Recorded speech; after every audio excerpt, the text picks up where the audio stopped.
అప్పటి నుంచి అంటే ఇప్పుడు పెద్ద 9-10 సంవత్సరాలు 10 సంవత్సరాల అంటే వయసు. మీ నాన్నగారు మతం మారారా మీ అమ్మగారు నాన్నగారు కూడా అమ్మగారు కూడా మారిపోయారండి, నాన్నగారు కూడా మారిపోయారండి, ఆ అమ్మాయి కూడా మాది. మారింది కదా. ఇప్పుడు మీ తాతగారు నమ్ముకోలేదు కదా, నమ్మకం మీ లేదు. తాతగారు నమ్ముకోలేదు. ఇప్పుడు పరలోకానికి వెళ్తారా నరకానికి వెళ్తారా మీ తాతగారు? చెప్పు నవ్వుతావేమే. ఏమండి నాకు తెలియదండి అది. ఇప్పుడు అక్కడ ఏమంటారంటే నమ్మి పాటిని పొందువాడు రక్షించబడడం, నమ్మని వాడికి శిక్ష విధించబడడం అని రాసింది. ఇప్పుడు మీ తాతగారు నమ్మలేదు, మీ తాతగారు ఇప్పుడు నరకానికి వెళ్తారా పరలోకానికి వెళ్తారా? నువ్వేమని కోరుకుంటావు మీ తాతగారిని? పరలోకానికి వెళ్ళాలని కోరుకుంటున్నాను. మరి ఎలాగా యేసు నమ్ముకోలేదుగా, మరి ఎలా మరి యేసు నమ్ముకోలేదు కదా, మరి ఎలా వెళ్తాడు? మా దృష్టిలో అయితే చనిపోయిన వాళ్ళు పరలోకానికి వెళ్ళినట్టు అంటారు. ఎలాగో తెలియనట్టు పరలోకానికి వెళ్ళాలంటే కూడా అక్కడ కొన్ని ఆంక్షలు ఉన్నాయి తెలుసా?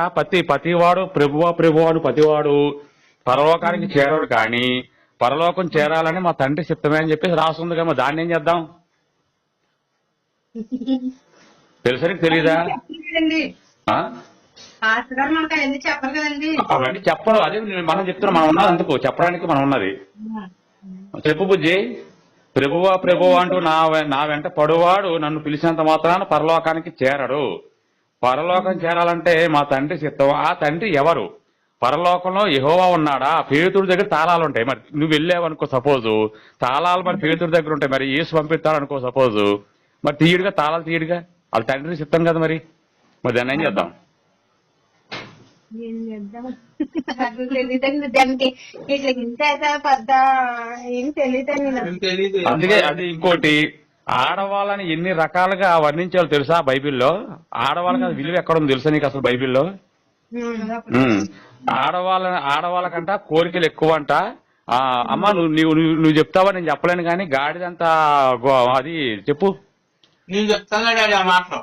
నువ్వు చెప్పి ఆడవాళ్ళకి విలువ ఎంత ఇచ్చారు ఆ బైబిల్లో, అసలు ఎంత బూతు మాటలు ఉన్నాయి, ఎన్ని రకాలుగా చండాలంగా మాట్లాడారు. యెహోవా దేవుడే, మళ్ళీ మనుషులు కాదు.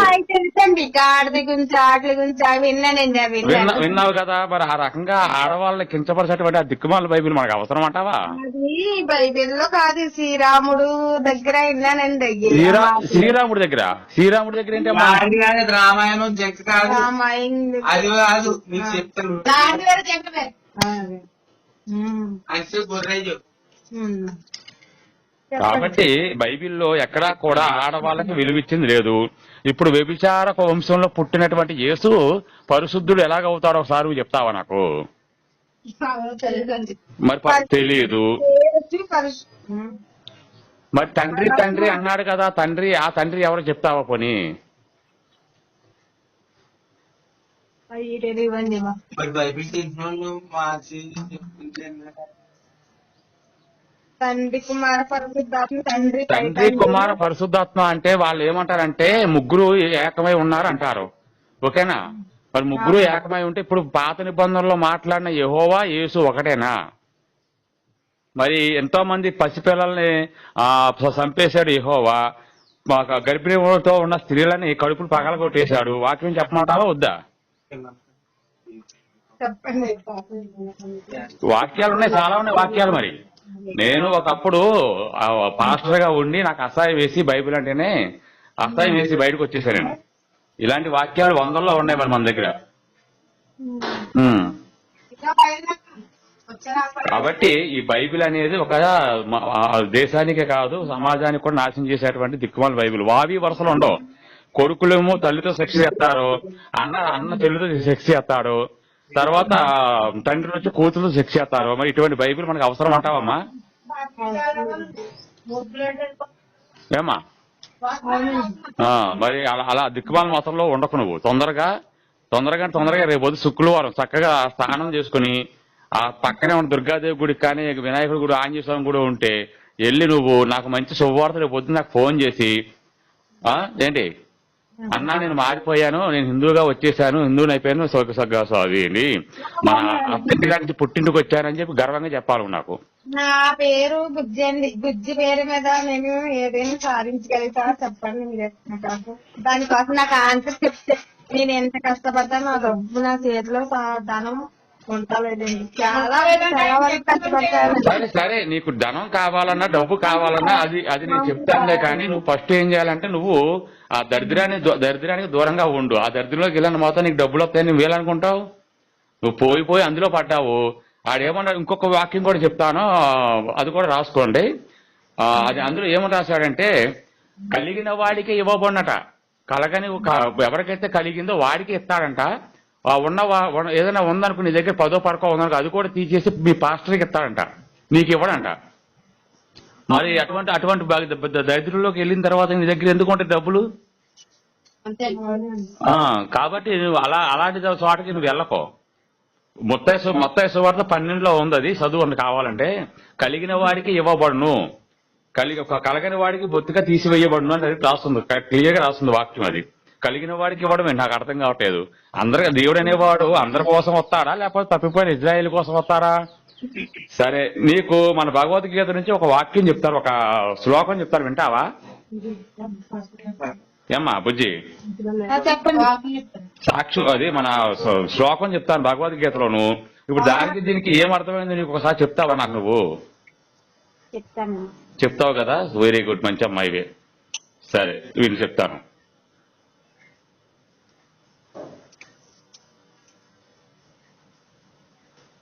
నేను అన్ని కూడా ఏం చేస్తానంటే కమ్యూనిటీ పోస్ట్ లో పెడతాను, మర్చిపోకుండా మీ అందరూ చదువుకుంటారనే ఉద్దేశంతో. అది ఎంత అద్భుతంగా ఉంటుందంటే వాక్యం అది ఎత్ర యోగీశ్వరో కృష్ణో తత్ర దానో ధనుర్ధరో పార్థో అని రాసుంటుంది. అంటే ఎక్కడ శ్రీకృష్ణుడు అర్జునుడు ధనుర్ధరైనటువంటి అర్జునుడు ఇద్దరు కలిసి ఉంటారో అక్కడ సిరి సంపదలకు లోటు ఉండదని చెప్పేసి రాసి ఉంటుంది. మరి అదే విధంగా యేసును చూసుకుంటే, తప్పిపోయిన ఇజ్రాయేల్ వద్దకు వచ్చానే కానీ నేను మిగతా వాళ్ళ కోసం రాలేదు, నీతిమంతులను పిలవరాలేదు, పాపుల్లో పిలవ వచ్చిందని చెప్పేసి అన్నాడు. మరి పరమాత్మ ఏమంటున్నాడు, సకల జీవులలో నేనే ఉన్నానని చెప్పేసి అంటున్నాడు. మరి ఇందులో ఏది కరెక్ట్ అంటావు? ఇది నేను సకల భూతముల యందు సమభావముతో వ్యాపించినందు నాకు అప్రియుడు కానీ ప్రియుడు గాని ఎవరు లేడు అని పరమాత్మ ఏమన్నాడు, అందరూ సమానంగా వచ్చి అందరి కోసం వచ్చాను, అందరూ సమానమని చెప్పేసి అంటున్నాడు. భగవద్గీత 19వ అధ్యాయం 29వ శ్లోకంలో చదివాడు. మత్తయి సువార్త 15:24లో ఏం చెప్పాడంటే, ఇజ్రాయేలు ఇంటి వారైన నశించిన గొర్రెల వద్దకే గాని మరి ఎవరి వద్దకు నన్ను పంపబడలేదు. పిల్లల రొట్టెలు తీసుకుని కుక్కలకు వేయుట యుక్తం కాదని యేసు చెప్పాడు. అంటే కుక్కలంటే ఎవరు? మన హిందువులు కుక్కలతో పోల్చారు, వాళ్ళు ఉచ్చాగాడు. మరి ఇట్లాంటి పట్టుకుందాం మనం. తర్వాత ఇడు యోగీశ్వరుడైన శ్రీకృష్ణ భగవానుడు, గాంధీవ ధనుర్ధారి అయిన అర్జునుడు ఉన్న చోట సిరి సంపదలు, విజయం, సుస్థిరంగా నీతిగా ఉండును అని రాశాడు. ఇక్కడేమంటున్నాడు ఎందులోనంటే, అది కూడా చెప్తా నీకు. 1వ దినవృత్తాంతం 21:10 నుంచి 14 దాకా చదివితే యెహోవా దావీదుతో అంటాడనమాట, 3 సంవత్సరాలు కరువు వస్తుంది, కరువు కావాలా? 3 నెలలు నీ శత్రువులు నీ వెంట పడతారు, అది కావాలా? లేదంటే 3 రోజులు దేశమందు రోగాలు తెప్పించాలా అని చెప్పి అడిగాడు. ఇక్కడ ఆ దావీదును కాపాడటం కోసం 70,000 మందిని రోగాలతో చంపించేశాడు యెహోవా.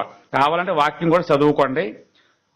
1వ దినవృత్తాంతము 21:16 నుంచి 14 దాకా చదువుకోండి, 10 నుంచి 14 దాకా.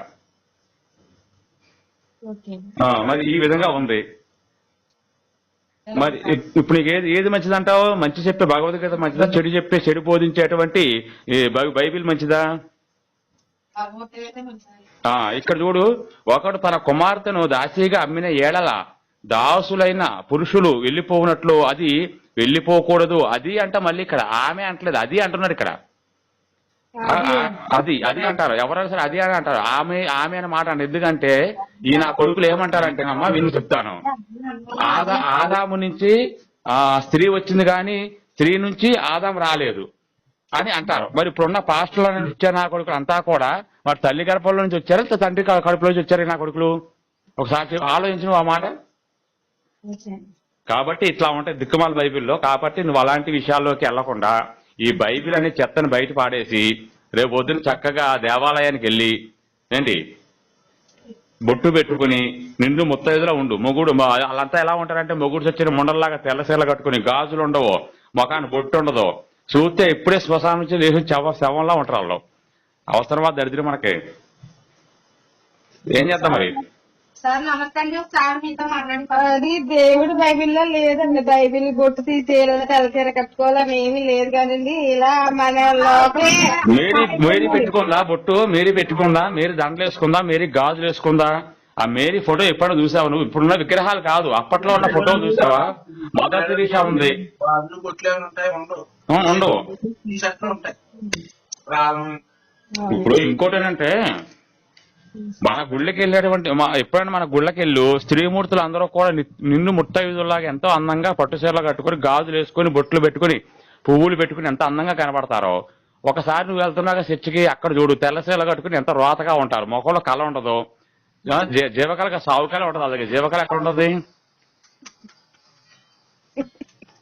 మొగ మొగుడు పక్క వచ్చేస్తుంటుంది ఆవిడ.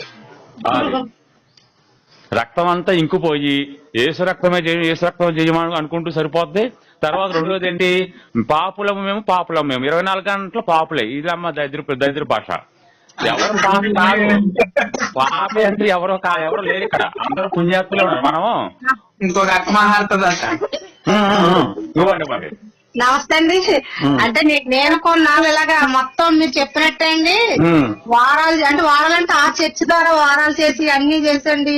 ఇంక మామూలుగా ఇంకా చాలా నిష్టగా ఉండేదానండి. శనివారం రోజు తలస్నానం చేసి 2 కిలోమీటర్లు నడిచండి ఇలాగే చర్చికి వెళ్ళేదాన్ని నేను. పాప కొడుకులు ఉండగా అంత దూరం 3 కిలోమీటర్లు ఉంటుందండి. అంత దూరం నడుచుకుని వెళ్ళేదాన్ని. బొట్టు గాని గాజులు గాని మెల్ల శతమానాలు కూడా ఉంచుకునేదాన్ని కదండి. ఉండకూడదు ఏముంది ఆ చర్చ అలాగే అండి. అలాగంటే ఇప్పుడు ఇది చర్చిలన్నీ ఒకలా ఉండవండి, ఒక్కొక్క చర్చ్ ఒకలా ఉంటదండి. అవునవును. అయితే అక్కడ అన్ని తీసేసి వెళ్ళేదానండి నేను. తర్వాత ఇవన్నీ తీసేసాకండి నేను ప్రార్థనకి వెళ్ళేదాన్ని. కొడుకుతోనే వెళ్ళానండి ప్రార్థనకి వెళ్ళేదాన్ని.